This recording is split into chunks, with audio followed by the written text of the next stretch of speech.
पिंगाक्स classes में आपका स्वागत है। आज हम अध्ययन करेंगे राजस्थान के प्रमुख लोक संत। इस्लाम के प्रवेश एवं तुर्क आक्रमण के कारण राजस्थान के जनजीवन में एक नवीन परिवर्तन दृष्टिगोचर होता है।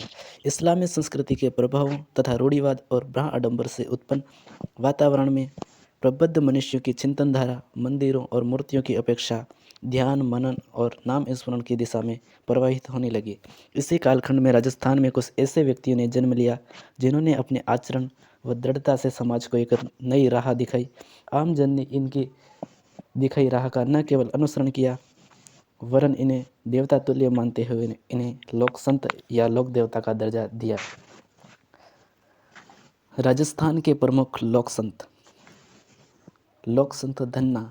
राजस्थान में धार्मिक आंदोलन का श्री गणेश करने का श्रेय धन्ना जी को है। धन्ना जी का जन्म टोंक जिले के धुवन गांव में 1415 ईस्वी में जाट परिवार में हुआ था। बाल्यकाल से ही इनकी धार्मिक प्रवृत्ति कालांतर में धन्ना काशी जाकर आचार्य रामानंद के शिष्य बन गए। गुरु रामानंद के प्रभाव से ये निर्गुण उपासक हो गए। गुरु रामानंद ने इन्हें घर पर रहकर ही भक्ति का आदेश दिया। इन्होंने अपने पैतृक व्यवसाय कृषि में रत रहते हुए आत्मशुद्धि का प्रयास किया। धन्ना गुरु भक्ति में बड़ी निष्ठा रखते थे। इनका मत था कि गुरु भक्ति से ही परम पद की प्राप्ति संभव हो सकती है। इन्होंने नाम स्मरण को ईश्वर प्राप्ति का प्रमुख साधन माना तथा औपचारिकताओं और ब्रह्म आडंबरों का विरोध किया।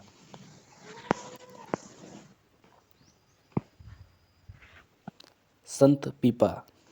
खिंची राजपूत पीपा गागरोन के शासक थे। इनका जन्म 1425 ईस्वी में हुआ था। कालांतर में पीपा काशी जाकर रामानंद के शिष्य बन गए। धन्ना के समान इन्हें भी गृहस्थ जीवन में रहते हुए भक्ति का आदेश प्राप्त हुआ। पीपा के निवेदन पर आचार्य रामानंद अपने शिष्यों सहित द्वारिका यात्रा पर जाते हुए गागरोन पधारे। तब पीपा ने राज्य त्याग कर अपनी छोटी रानी सीता सहित उनके संग हो लिए। इसके पश्चात पीपा घूमते हुए टोडा टोंक आए और वहाँ के शासक सूरसेन को अपनी दौलत संतों में बांट देने पर अपना शिष्य बनाया।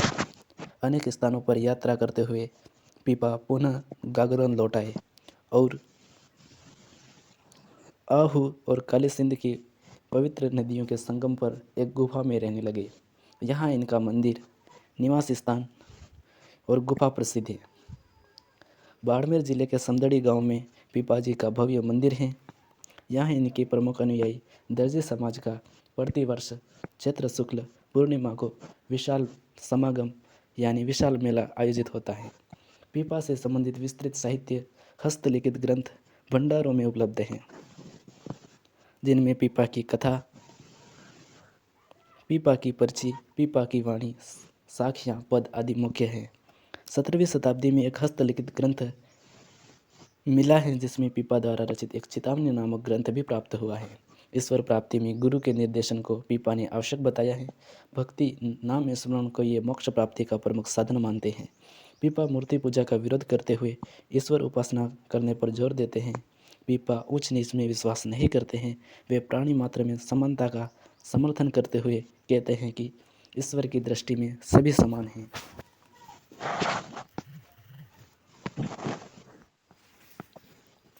लोक संत जाम्बोजी। विष्णुई संप्रदाय के प्रवर्तक जाम्बोजी का जन्म 1451 ईस्वी में भाद्रपद कृष्ण अष्टमी को पीपासर नागौर के पवार वंशी राजपूत लोहट जी और हंसा देवी के घर हुआ। इनके पिता का नाम लोहट जी और माता का नाम हंसा देवी था। 1483 ईस्वी में जाम्बोजी के माता पिता का देहांत के पश्चात वे अपना गृह त्याग कर सम्राथल बीकानेर में रहते हुए सत्संग और हरि कीर्तन में अपना समय व्यतीत करने लगे। जाम्बोजी ने 1485 ईस्वी में बीकानेर में इसी स्थान पर उन्होंने विष्णुई संप्रदाय का प्रवर्तन किया। इनके जीवन तथा विचारों का आचरण करने वाले विष्णुई कहलाए। इन्होंने अपने अनुयायियों को 29 सिद्धांतों का पालन करने हेतु आदेश दिया, जिनमें जीव कल्याण और वृक्षों के रक्षार्थ प्राणोत्सर्ग करना इस संप्रदाय का इतिहास रहा है। जाम्बोजी के पर्यावरण के प्रति लगाव के कारण जाम्बोजी को पर्यावरण वैज्ञानिक कहा जाता है। जाम्बोजी द्वारा रचित ग्रंथ जंब संहिता, जंब सागर शब्दावली, विष्णु धर्म प्रकाश जंब सागर है। 1536 ईस्वी में लालासर गांव में इन्होंने अपना नश्वर शरीर त्याग दिया तथा इन्हें तालवा के निकट इन्हें समाधिस्थ किया गया। यह स्थान मुकाम कहलाता है। मुकाम जाम्बोजी का समाधि स्थल है, जहाँ प्रतिवर्ष वर्ष में 2 बार फाल्गुन और आश्विन की अमावस्या को यहाँ मेले लगते हैं। संत जसनाथ जी। जसनाथी संप्रदाय के प्रवर्तक जसनाथ जी का जन्म 1482 ईस्वी में कतरियासर बीकानेर में हुआ था। इन्हें हमीरजी जानी जाट और रूपादे का पोष्य पुत्र माना जाता है। लोक विश्वास के अनुसार इन्होंने गोरखमाल्या बीकानेर में 12 वर्ष तक कठोर तपस्या करते हुए सभी जीवों पर दया करने का संदेश दिया था। जसनाथ जी ने लोह पांगल नामक तांत्रिक का घमंड चकनाचूर किया। इन्होंने बीकानेर के राव लोणकरण को राजपद पाने का वरदान भी दिया था। इनके चमत्कारों से प्रभावित होकर दिल्ली के सुल्तान सिकंदर लोदी ने इन्हें कतरियासर के पास की भूमि दी थी। ऐसा माना जाता है कि 1500 ईस्वी में जसनाथ जी और जाम्बोजी का परस्पर मिलन हुआ था। जसनाथ जी ने आश्विन शुक्ल सप्तमी 1506 ईस्वी में 24 वर्ष की अल्प आयु में कतरियासर में जीवित समाधि ली। इनके उपदेश सिंबुधड़ा और कोंडा नामक ग्रंथ में संग्रहित है। कतरियासर ही जसनाथ जी की तपोभूमि और कर्मस्थली रही है। यहाँ प्रतिवर्ष 3 बार आश्विन शुक्ल सप्तमी, माघ शुक्ल सप्तमी और चैत्र शुक्ल सप्तमी को विशाल मेले लगते हैं। लोक संत लालदास जी। लालदासी संप्रदाय के प्रवर्तक लालदास जी का जन्म मेवात प्रदेश अलवर के धौलीदुब गांव में श्रावण कृष्ण पंचमी को हुआ था। इनके पिता का नाम चांदमल और माता का नाम समदा था। लालदास ने तिजारा के फकीर गदन चिश्ती से दीक्षित होकर उन्हीं के प्रेरणा स्वरूप धौलीदुब को छोड़कर बांदोली गांव में सिंहशिला पहाड़ पर कुटिया बना ली। मेवात क्षेत्र में फैली धार्मिक और सामाजिक कुरीतियों को दूर करने हेतु लालदास जी ने नैतिक शुद्धता पर बल दिया। संत लालदास जी ने हिंदू और मुस्लिम दोनों धर्मों की अच्छाइयों को अपनाने का उपदेश दिए। इनका मानना था कि ईश्वर और अल्लाह एक है। जो दूसरों को कष्ट पहुंचाता है स्वयं उसका जीवन कष्टमय हो जाता है।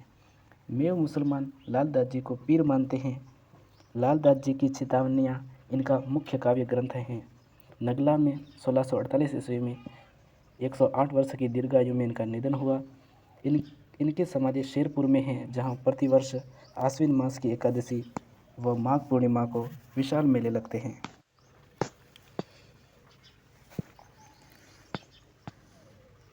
संत हरिदास जी।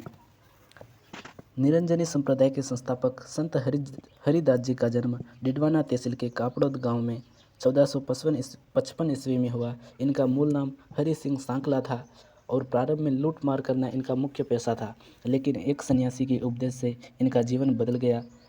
1513 ईस्वी में इन्होंने बौद्ध ज्ञान प्राप्त किया और अपना नाम हरिदास रख लिया। इन्होंने निर्गुण भक्ति पर जोर दिया तथा कुरीतियों का विरोध किया। इन्होंने निरंजनी संप्रदाय को प्रारंभ किया। इस संप्रदाय में परमात्मा को अलख निरंजन या हरि निरंजन कहा जाता है। संत हरिदास जी के आध्यात्मिक विचार मंत्र प्रकाश और हरि पुरुष की वाणी नामक ग्रंथों में संकलित है। डिडवाना में 1543 ईस्वी में इनका देहांत हो गया।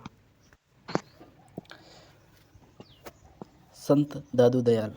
राजस्थान के कबीर दादू दयाल का जन्म अहमदाबाद गुजरात में फाल्गुन शुक्ल अष्टमी 1544 ईस्वी को हुआ। बुड्ढन या वृद्धानंद नामक संत से दीक्षा ग्रहण करके दादू 1568 ईस्वी में सांबर आकर रहने लगे तथा यहाँ धुनिया का कार्य प्रारंभ कर दिया। यहाँ से दादू ने उपदेश देना प्रारंभ किया।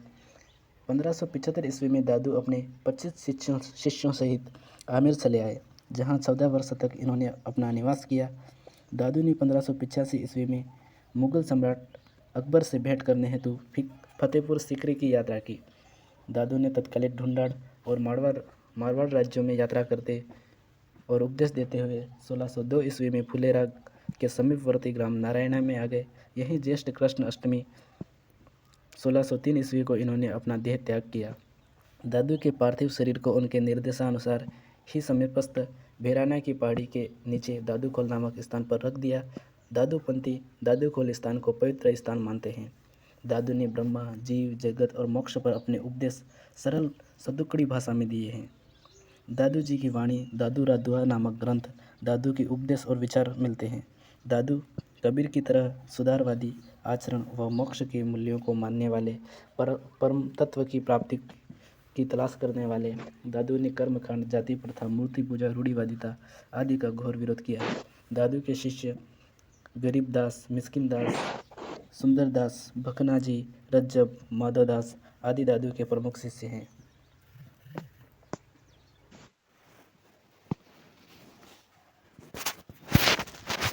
श्री कृष्ण भक्त शिरोमणि मीराबाई। कृष्ण भक्त कवयित्री मीराबाई व गायिका मीराबाई 16वीं सदी में भारत के महान संतों में से एक थी। मीराबाई को राजस्थान की राधा भी कहा जाता है। इनका जन्म मेड़ता के राठौड़ राव दुद्धा के पुत्र रतन सिंह के घर कुड़की पाली नामक ग्राम में 1498 ईस्वी में हुआ था। इनके पिता रतन सिंह राठौड़ बाजोली के जागीरदार थे। मीराबाई का लालन पालन अपने दादाजी के यहाँ मेड़ता में हुआ। इनका विवाह 1516 ईस्वी में राणा सांगा के ज्येष्ठ पुत्र युवराज भोजराज के साथ हुआ, पर विवाह के कुछ समय पश्चात ही भोजराज की मृत्यु हो गई तथा यह तरुण अवस्था में विधवा हो गई। मीराबाई का साधु संतों के साथ उठना बैठना और उनके साथ भजन हरि कीर्तन करना देवर राणा विक्रमादित्य को पसंद नहीं आया। विक्रमादित्य ने मीराबाई को जहर देने और सर्प से कटवाने का असफल प्रयत्न किया, किंतु मीराबाई की कृष्ण भक्ति कमी नहीं हुई। कृष्ण भक्ति का विचार मीराबाई को अपनी दादी से प्राप्त हुआ था। एक बार एक बारात को दूल्हे सहित जाते देखकर बालिका मीराबाई अत्यधिक प्रभावित हुई और अपनी दादी के पास जाकर उत्सुकता से अपने दूल्हे के बारे में पूछने लगी। दादी ने तुरंत ही गिरधर गोपाल का नाम बता दिया। तभी से मीराबाई को गिरधर गोपाल की लगन लग गई थी।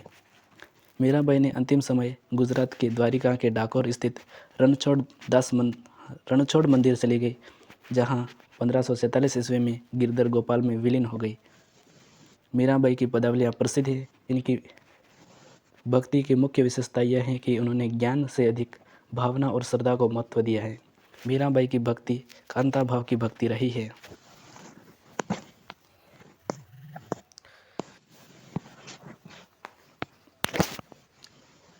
राजस्थान की दूसरी मीराबाई, संत रानाबाई। राजस्थान की दूसरी मीरा संत रानाबाई का जन्म मारवाड़ के हरनावा मकराना के पास गांव में वैशाख शुक्ल तृतीया 1504 ईस्वी में एक जाट परिवार में हुआ। इनके पिता का नाम राम गोपाल तथा माता का नाम गंगाबाई था। पालड़ी के संत सतुरदास की शिष्या रानाबाई कृष्ण भक्त थी। 66 वर्ष की उम्र में हरनावा गांव में फाल्गुन शुक्ल त्रयोदशी 1570 ईस्वी में रानाबाई ने जीवित समाधि ली। यहाँ प्रतिवर्ष भाद्रपद शुक्ल त्रयोदशी को विशाल मेला आयोजित होता है।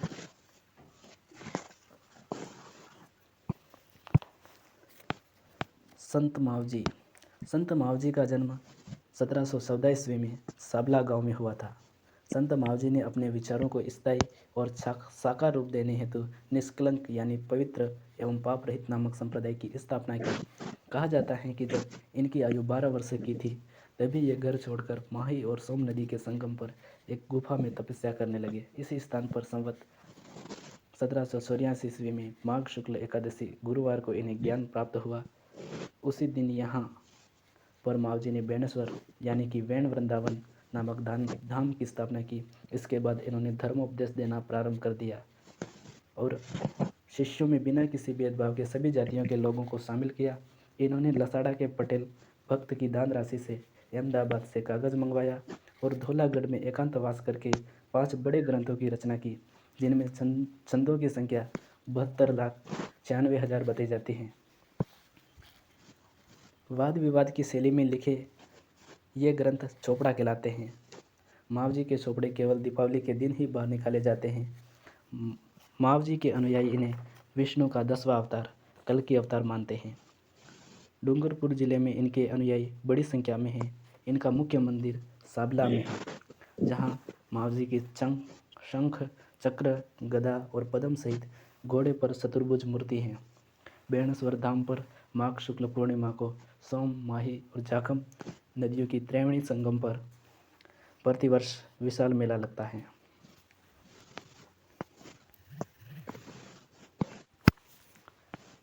संत रामचरण जी। जयपुर राज्य के अंतर्गत सोडा गांव में माघ शुक्ल चतुर्दशी 1719 ईस्वी को वैश्य कुल में बखत राम और देवजी के यहाँ रामकिशन का जन्म हुआ। रामचरण जी का मूल नाम रामकिशन था। मेवाड़ के दांतड़ा गांव में महाराज कृपाराम जी से 1751 ईस्वी में दीक्षा प्राप्त करके रामकिशन रामचरण बन गए। 1758 ईस्वी में गलता जी के मेले में साधुओं के धर्म के प्रति प्रतिकूल व्यवहार देखकर उनका मन संसार से उचट गया और रामचरण जी वैरागी हो गए। इसके बाद भीलवाड़ा में साधना करते हुए इन्होंने निर्गुण भक्ति और सभी के प्रति प्रेम का उपदेश दिया। रामचरण जी निर्गुण उपासक थे, इसलिए उनको मूर्ति पूजकों द्वारा परेशान करने पर रामचरण जी कोहाड़ा चले गए। शाहपुरा से निमंत्रण प्राप्त करके वह शाहपुरा चले गए। शाहपुरा के नरेश रण सिंह ने इनके रहने के लिए एक छतरी का निर्माण करवाया और एक मठ भी स्थापित किया। राम नाम स्मरण करते हुए 1798 ईस्वी में शाहपुरा में ही इनका निधन हो गया। इनका आध्यात्मिक उपदेश अणभेवाणी नामक ग्रंथ में संकलित हैं। रामचरण द्वारा परिवर्तित पंथ रामस्नेही संप्रदाय प्रसिद्ध हैं। रामस्नेही संप्रदाय की 4 प्रधान शाखा हैं। शाहपुरा शाखा के संस्थापक संत रामचरण जी हैं। रेण शाखा के संस्थापक दरियाव जी महाराज हैं। सिंहतल शाखा के संस्थापक हरि रामदास जी हैं और खेड़ापा शाखा के संस्थापक रामदास जी हैं। रामस्नेही संप्रदाय का फूल डोल महोत्सव इस संप्रदाय की अपनी विशिष्टता के लिए विशेष महत्व रखता है। धन्यवाद।